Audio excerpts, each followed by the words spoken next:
Hello, everybody. Hello.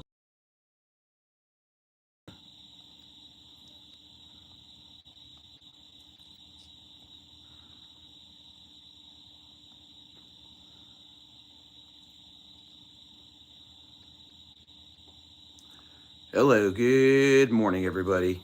This is our 10 a.m. live stream. We just had another live stream that was more for people that are really, really active on the channel. But I want to talk about, do we have like prepping like all screwed up? Do we have it screwed up? Um, I've been prepping since the incident in Los Angeles, and I do want to give people a few minutes to get on because people are probably like, wow, TWP is going live again.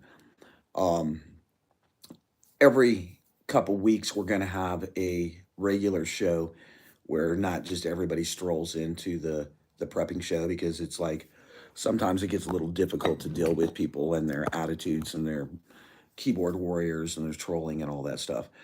But what I want to talk about is, do we have prepping like screwed up? Are we doing the wrong things? And I want to talk about 25 things that we toss out that really may help us survive in a true SHTF. For you that are new to prepping, an SHTF is when the shit hits the fan. Are we already getting to the point that we are possibly in a SHTF? With the current administration and things that are going on, I believe that we possibly are, and that it possibly could escalate into something much, much worse. There comes a line in every country where they say they've had enough of the United States and they fight back. We may be at that crossing line. We may truly be at the crossing line for that. But you might remember back, like your grandmas, your moms, that we really, our older generations really lived within their means. They really did things that they should have done. Unlike us today, because we're pretty spoiled here in the United States, we don't really do that. We just do whatever, right? We do whatever. And you might remember, like, your grandma or someone like that, where her cabinets were filled with emptied and recycled butter tubs and cookie tins, and it contained all kinds of odds and ends. Even Christmas wrapping paper was folded and put back up and reused the next year. And I think that a lot of people don't think about, if we have a true SHTF and everything falls apart in the United States, what that would really mean to us. I believe, honestly, from the research I've done over the last 3.5 years, that we will have a infrastructure, that our infrastructure will be hit. Yeah, it's fine. People will come in as it gets going. It's just how, kind of how the YouTube world works. But I want to talk about 25 things, right? 25 different things that could help you survive, that you may not want to toss out right now, that maybe you want to put some of them around and save them back. Sure, I would appreciate that very much if you shared the live. Thank you. Cave Dar Cousins, thank you very much for being here. So, the first thing I want to talk about is plastic bottles. Most of us throw out plastic bottles. Plastic bottles can leach to your water, but while you don't want a garage full of them, right? You definitely don't. Hello from Russia. You should hold on to a few water bottles. They're ideal for storing clean water, toting clean water. They can be used to actually even create solar stills or fishing traps. And those things might come into play in a true SHTF. Also, broken umbrella parts. If your umbrella does break, and we're talking about 25 things you might want to hold on to. If your umbrella breaks, hold on to the parts. The metal spokes, the fabric can be repurposed for shelter building, for the handle can serve as a makeshift spear or a digging tool. There's a lot of different things that you can use it for. Thank you very much. I appreciate you sharing the live. Plastic pool floats. People think, why would I need to keep a pool float? It is very tempting to throw away a lot of stuff. But I think if we look back after generation of the things that they kept during the Great Depression that hit all around the world, is that it's really important because you could use those as waterproof storage bags. Um, Remember, there's a lot of they are waterproof tools that can be used for installation as well. Thank you very much. Plus, old newspapers. I'm not saying stack newspapers to the point that you're hoarding, but a few of them would be an excellent fire starter. You can also keep your dryer lint, Vaseline, and dryer lint and old sawdust, bags of sawdust come in really handy. Actually, when I was managing a campground down in Florida, one of the best things that I did is I started selling pre-made fire starters. It was actually a really big thing to have fire starters, and people purchase them. Thank you very much. Thank you, Stephen. Toilet paper rolls and paper towel rolls, keep them instead of throwing them out. Stuffed with the dryer lint, it makes them very flammable, and you have an awesome, awesome fire starter. You can also take Vaseline. There, if you go to the reboot list on this channel, you can see all the different demos I've done, from starting a fire with a 9-volt battery to also doing different fire situations. I like fire. With fire, you can do so many things. You can cook, you can warm yourself. I also did some demos of stoves. So if you're really into demos and you want to see that, that would be a good thing. What and why is your favorite thing? I'm not sure what that means. We talked about the dryer lint. Crayon stubs also are a great go-to, because if you have crayon stubs, you can use them. They can burn for up to 30 minutes because they're made of wax, and they act as a small candle or a fire starter in an emergency. Petroleum jelly containers, because every single petroleum jelly container has some kind of petroleum in it. So if you really needed it and you saved a few of those in an SHTF, you would have access to starting a fire, which is really, really important. Aluminum cans. Um, the next time you empty out a can of cream of mushroom soup, like, don't throw it away. It's in an emergency. Aluminum cans can work as a makeshift cooking pot, an alarm system, and signal mirrors. It's really, really easy to take a bunch of cans, tie a piece of string or a piece of rope through them, whatever you have available to you, or even an old cord, Christmas lights, cording, cordage, paracord, any of those things. You can use those to make you an aluminum can perimeter alarm. And it's very, very simple to do. Glass jars, of course, are really useful, but they're very heavy. I would only keep a few of them because, one, you can make small lanterns out of them. Two, you can use them in all different kinds of emergencies to store food and water, especially if it's been a breakdown of society where there is no sanitation. And in a sanitation situation, you're going to have rats, mice, snakes, all kinds of things coming up. And so if you had to keep your food stored, that would be the best way. For you that are new to the channel, I am prior Navy. And so a lot of these things, hey, country prepper, what's going on with you? A lot of these 25 things that I'm talking about came from experience being in the military. Plastic bags. You can waterproof, you can collect water, you can carry items, you can use them for a makeshift shelter. Trash bags. One of the go-to things that's in my get home bag is commercial grade trash bags. And I use trash bags for a couple things. You can use it to make a makeshift mattress, fill it with leaves, fill it with grass, fill it with sand, fill it with whatever. You can also make you a makeshift pillow. You can also, if you're really, really freezing cold, you could use it as a poncho. So that is another great thing to have and to keep a hold of, is some trash bags, plastic bags, commercial grade bags. I like the commercial grade because they're thicker and easier to use. Funny, Russia says they will come to the table with Trump, but not with Biden. Is it a setup? I don't know. Egg cartons. I keep a few egg cartons, and I use them for fire starters, because then you can stuff everything in the slot for making your fire starters.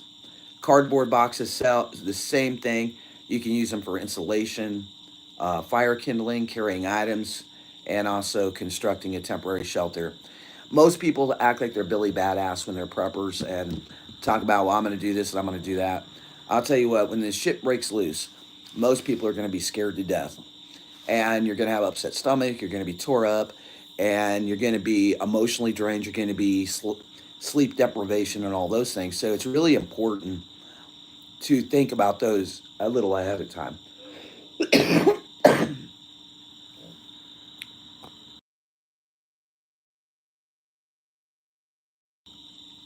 Um, Old shoe insoles. That's something that people are probably like, what the hell? From worn out shoes. You can use them as insulators to add warmth to emergency footwear or gloves, especially in colder conditions. And I'm talking about a real true SHTF situation where you're going to have to like reach for things and hope and pray that you actually kept some of these things. Old shoelaces. Old shoelaces, pieces of paracord, things like that, you can use them for setting up traps or tying things together or tying your food up. One thing that I do keep, and I've done it for years, is old candles. I don't throw out most candles. I keep them, and I have a tote that's full of emergency stuff. Uh, I think that we don't really think about it in the United States because we're like such a consumer nation. Okay, well, thank you very much, Cave, Dark Cousins. I'll come over and check out your channel. Thank you for being here and thank you for sharing out the live. I appreciate it. Broken mirrors, they become a signal mirror, and you can use them to start fires, use the mirror parts and the sun. Just be really careful, of course, use some common sense, which a lot of people don't seem to have anymore. Soda tabs, um, it's a great way to make a little fishing rod, fishing setup, not rod. But also, if you want to feel like my MacGyver, try pairing a gum wrapper with a battery to start a fire. Can you do it? Just asking. It really does work. You take a gum wrapper and a battery, and it will actually start a fire, just like the 9-volt battery demo that I did. Hey, Sandra. Yeah, yeah. The situation is escalating very, very quickly. We're going to check in on the DEF CON in just a minute, the DEF CON report. Now, nobody knows the true actual DEF CON. You know that, Sandra, from being here forever. But what I want to say is that we'll check on it in just a minute. Also, old T-shirts. We're talking about the top 25 things that you should not probably throw away. Yeah, it is rare. It's very rare, Stephen. Thanks again, Stephen, for becoming a member. I appreciate you, sir. Um, you can take old T-shirts and rip them into strips for bandages, tourniquets, char cloth, fire starting, makeshift water filtration. You might remember this, folks, when I was out there in Missouri and I took a bandana and people were having a fit that I was drinking out of lakes and rivers. But in a real SHTF, if somebody gets a hold of your water purification, your soy, your mini Sawyer, your Alexa Pure, whatever it may be that you're carrying with you, you may have to use an old T-shirt or a bandana. My go-to is bandanas because bandanas can be used for so many things. Also, one thing that I think everybody should have is some type of paracord. Paracord that you buy in the store is a lot different than a lot of these folks like myself that make handmade paracord items. Handmade paracord items, good ones, are made out of 550. And you can actually cut this paracord open, and for every inch, you have 1 foot of paracord. So, paracord comes really into play when it comes to survival. Pretty much 90% of the time, I always wear a paracord bracelet um, because when you open that up and you have all that paracord accessible to you, it's really important in a survival situation that you have so many things that are actually on you that are not heavy in weight. Weight is going to be a big thing in a true SHTF situation because many people don't get out there and practice with their get home bags or their bug out bags, better known as Sandy D. uh, Broken electrical wiring. That's number 25. Oh, I skipped one, which is important. Every prepper should have it, is tinfoil. Because they do call us tinfoil hat wearers. Maybe I'll make a hat on a next live stream and wear it. But tinfoil comes into play in a lot of things. One thing I want to tell you about tinfoil that's really cool is if you get burn on your hand and you don't have aloe vera or burn ointment, you can actually take a piece of tinfoil with mustard and you can wrap your burn in mustard and tinfoil. It'll actually relieve the pain and pull out the heat from your finger. Broken electrical wiring is my last one. It's number 25, and then we're going to get into the DEF CON. When electronics break, people don't realize the shit that we throw out could really be useful in a true SHTF situation, right? In particular, pay attention to wiring. Copper wiring works well for traps, fishing lines, emergency repairs, things like that. And one thing too that is very, very easy and light to carry is paper clips. I have paper clips in my get home bag, my bug out bag.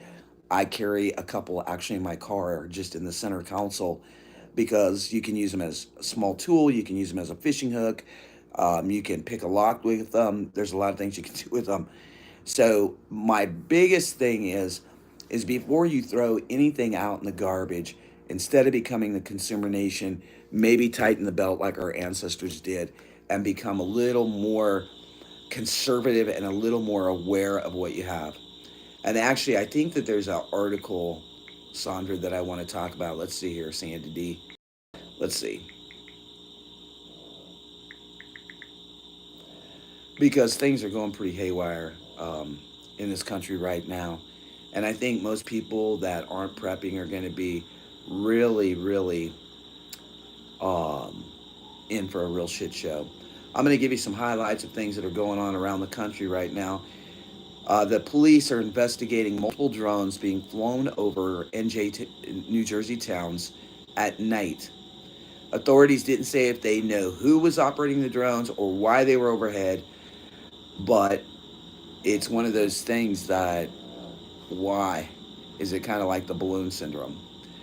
We also have a United Kingdom school that has removed all Christmas references from panto to making children feel safe. Britain's war on Jesus Christ, prayer is the spirit behind, and this decision is going to be huge. Um, Jesus is just being tolerated right now in the UK. Let me see here. There's one that I wanted to talk about. The U.S. military. There we go. This is the one I wanted to talk about. Hey, Hooga, Hooga, Hooga, Hooga. So on November 21st, this broke out. This report coming in from the U.S. military that the U.S. military is prepared for nuclear strikes. Now, we've heard this before. Washington is saying that they're seeking to avoid any use of such weapons, and that's coming from Thomas Buchanan. The U.S. is ready to use nuclear weapons if necessary, but would only do so on terms acceptable for the country and its interest. This is coming in from STRATCOM, the U.S. Strategic Command. And this is from spokesman Rear Admiral Thomas Buchanan. Speaking at the Project Atom 2024 event at the Center for Strategic and International Studies on Wednesday, Buchanan noted that such conditions will imply that the U.S. will continue to lead the world. If we have to have an exchange, then we want to do it in terms that are most acceptable to the United States. I don't think nuclear is really acceptable in any way. The admiral noted that in the event of a potential nuclear exchange, the U.S. would seek to maintain a portion of its arsenal for continued deterrence. I don't know, folks. We've given away so many munitions and so much money. I truly believe that we are at a turning point that the U.S. would be in a really, really bad situation. They said that the U.S. would not likely to be in an environment that would follow exchange of nuclear strikes. But it's really funny to me that usually when they say that we're not in that kind of situation, we are. His remarks come days after Russian President Vladimir Putin signed a new national nuclear doctrine that outlines the scenarios in which Moscow would be authorized to deploy its nuclear arsenal. I don't know if any of you have seen this, but Russia and other countries are actually setting up makeshift nuclear um, shelters for their residents, and they have been moving them around strategically in Russia. Will it occur? Is this another smoke and mirror situation? Honestly, I can't say. But they did say that this new doctrine, that Russia would have the right to consider a nuclear option, which is very scary, and it should worry all of us, honestly, about what Russia's intentions are. Will they go forward with that? It's one of those things that it's very, very hard to say. That's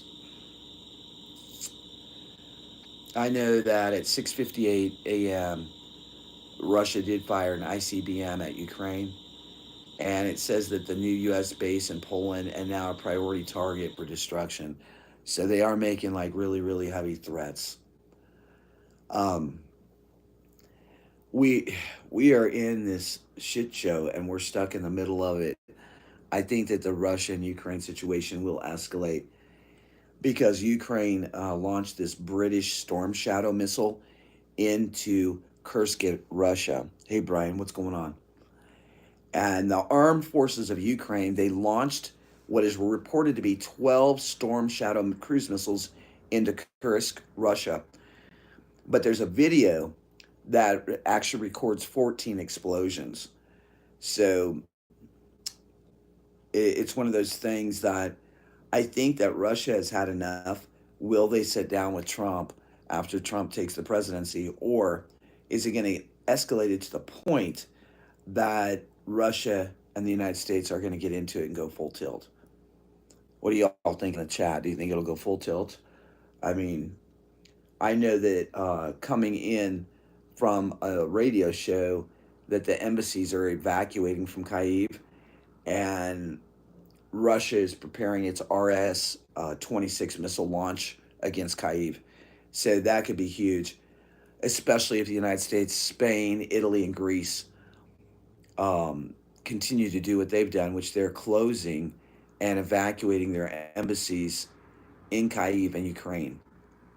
I guess from what's being the chatter that's going on today is that Ukraine is preparing for some type of missile attack from Russia. And so we'll see what happens with that as well. I may do another broadcast tomorrow, just military based, just to see what's going on, and we can check in on some of these maps. I hope that you enjoyed the first part of the show, which was all about 25 things that we shouldn't be throwing out, that we should learn from our ancestors that we need to keep. I'm going to close it down for now. There was a live streamer earlier. If you want to go back and watch it, we talked about several different things. I think the most important thing, somebody that's trying to be prepared, is to keep on doing the light work. Strange lights in the skies at night. Yeah, probably helicopter, military movement going on. Honestly, that's what I would guess. I think that the United States is preparing for a shit show. Will it occur?